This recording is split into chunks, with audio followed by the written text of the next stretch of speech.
السلام علیکم ناظرین۔ جیسا کہ یہ نکارہ آپ کو کامیاب زندگی پر چلا دینے کی اپنی کوئی کسر نہیں چھوڑ رہا، اور جب کبھی بھی اپنی ذاتی مصروفیات سے فارغ ٹائم ملتا ہے تو یہ نکارہ اپنے اس فارغ ٹائم کو بھی نہیں ضائع کرتا، اور اسے قیمتی بناتے ہوئے ہمیشہ عالم اسلام کی سربلندی کے لیے مسلسل محنت کرتا ہے۔ یعنی یوں سمجھ لیجئے کہ اس نکارہ نے آپ کو نہ صرف دنیا میں بلکہ آخرت میں بھی کامیاب انسان بنا دینے کی ٹھان رکھی ہے، اور انشاءاللہ جب میرے پروردگار کا حکم ہوگا وہ میری اس چھوٹی سی کوشش کو ضرور شرف قبولیت بخشتے ہوئے اس کے ذریعے آپ تمام لوگوں کی زندگی بدل دے گا۔ جو ابھی وقتی طور پر ناکامیوں کا شکار ہیں انہیں یہ نکارہ حوصلہ دینا چاہتا ہے کہ ناکامیاں چاہیں کتنی بڑی کیوں نہ ہوں، اپنا حوصلہ کبھی مت توڑنا، اور جب آپ کا حوصلہ ٹوٹنے لگے تو یہ بات ہمیشہ یاد رکھنا کہ ناکامیاں چاہیں اپنی پوری قوت کے ساتھ زور و شور سے آپ پر غالب آ جائیں تو ان سخت کمر توڑ حالات میں بھی اپنا حوصلہ پست مت ہونے دینا، اور یہ بات یاد رکھنا کہ اللہ کی تمام مخلوقات میں سب سے افضل مخلوق یعنی انبیاء کرام علیہم السلام، جو دنیا جہاں کی تمام مخلوق میں سب سے زیادہ اللہ کو محبوب ہیں، تو انہیں بھی طرح طرح کی ناکامیاں دیکھنے کو ملیں۔ ناکامیاں مراد یہاں سخت ترین حالات، نہایت کٹھن مشکلات، امتحانات، آزمائشیں وغیرہ۔ تو عرض کرنے کا مقصد یہ ہے کہ آزمائشیں اور مشکلات تو اللہ نے اپنی سب سے محبوب مخلوق یعنی انبیاء پر بھی نازل کیں، اور ان پر ایسی سخت آزمائشیں نازل کیں جن کا سوچنا بھی ہم عام ایمان والوں کے لیے مشکل ہے، لیکن ان کا ایمان چونکہ ہم عام مسلمانوں سے کروڑوں درجے مضبوط اور پختہ تھا، اسی لیے وہ ایک کے بعد دیگر ان میں کامیاب ہوتے چلے گئے۔ اور تو اور انبیاء میں بھی جو ہستی اللہ کو سب سے زیادہ محبوب ہے یعنی نبی آخر الزماں کہہ دیں صلی اللہ علیہ وسلم، ایسی مبارک ہستی ہیں جن کے طفیل ہی پروردگار عالم نے تمام کائنات کو اپنی قدرت کاملہ سے وجود بخشا،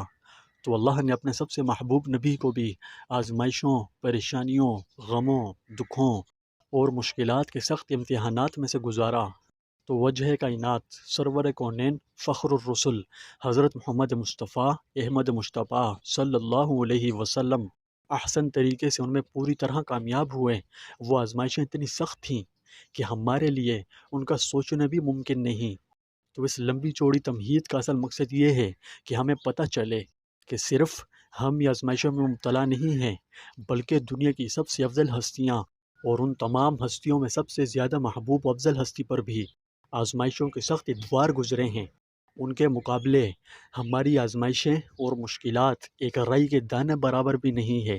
اس لیے ہمیں ان حالات میں پریشان نہیں ہونا چاہیے، بلکہ اللہ کی ذات پر مکمل بھروسہ کرتے ہوئے ان پر صبر کرنا چاہیے، اور ان سے حفاظت کے لیے اللہ سے خوب رو رو کر دعائیں مانگنی چاہیے کہ اے اللہ ہم کمزور ہیں، ہم پر آزمائشیں مت مسلط فرما، اور اے اللہ جو اس وقت ہم پر آزمائشیں اور امتحان چل رہے ہیں، اے اللہ تو اپنی قدرت کاملہ سے ہمیں ان میں کامیاب فرما، آمین۔ پیارے ناظرین، یہ چھوٹی چھوٹی باتیں ہم اکثر نظر انداز کر دیتے ہیں، تو اس لیے ہم ان نظر انداز کر دینے والی باتوں کو اپنی ویڈیوز میں بیان کر دیتے ہیں تاکہ کوئی حالات سے مایوس نہ ہو جائے۔ آج ہم آپ کو ہر قسم کی مشکلات، پریشانیوں اور مصائب سے نجات کے لیے ایک بہت ہی پاورفل اور مجرب روحانی عمل دینے جا رہے ہیں۔ اگر آپ اپنی مشکلات میں اس روحانی عمل کو کر لیتے ہیں تو انشاءاللہ اس روحانی عمل کی برکات سے آپ کو مشکلات سے نجات مل جائے گی۔ اس لیے اگر آپ چاہتے ہیں کہ ایسا ہو تو پھر یہ عمل لازمی کیجیے گا، ٹھیک ہے؟ پیارے ناظرین، مشکلات سے نجات پانے کے لیے آپ نے یہ روحانی عمل اس طرح کرنا ہے کہ اول وضو کر لیں۔ وضو کرنے کے بعد آپ کو گھر میں جہاں پرسکون اور پاک صاف جگہ میسر ہو وہاں بیٹھ کر یہ روحانی عمل کرنا ہے، لیکن بیٹھنے سے پہلے جگہ کو خوشبو سے معطر کر دیں، ٹھیک ہے؟ اور اس کے بعد وہاں بیٹھ کر یہ جو اسکرین پر شو ہو رہی ہے یہ آیت کریمہ 113 دفعہ پڑھنی ہے، اور مسلسل یہ روحانی عمل آپ نے 11 روز تک باقاعدگی سے کرنا ہے، ٹھیک ہے؟ اس روحانی عمل کی برکات سے انشاءاللہ مشکلات آسان ہو جائیں گی۔ یہ ایک مجرب عمل ہے، اس لیے اگر آپ مشکلات میں مبتلا ہوں تو یہ روحانی عمل لازمی کیجیے گا، کیونکہ اس کی برکت سے انشاءاللہ آپ کی تمام مشکلات آسان ہو جائیں گی۔ اور ہاں، یہ عمل آپ کسی بھی ٹائم کر سکتے ہیں، ٹھیک ہے؟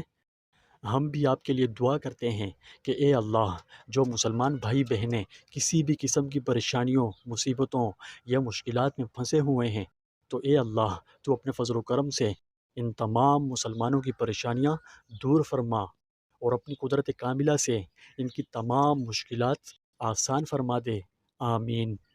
آپ بھی اپنے حق میں اس دعا کی قبولیت کے لیے آمین بول کر کومنٹ باکس میں آمین ٹائپ کر دیں۔ اللہ پاک آپ کا حامی و ناصر ہو۔ آمین۔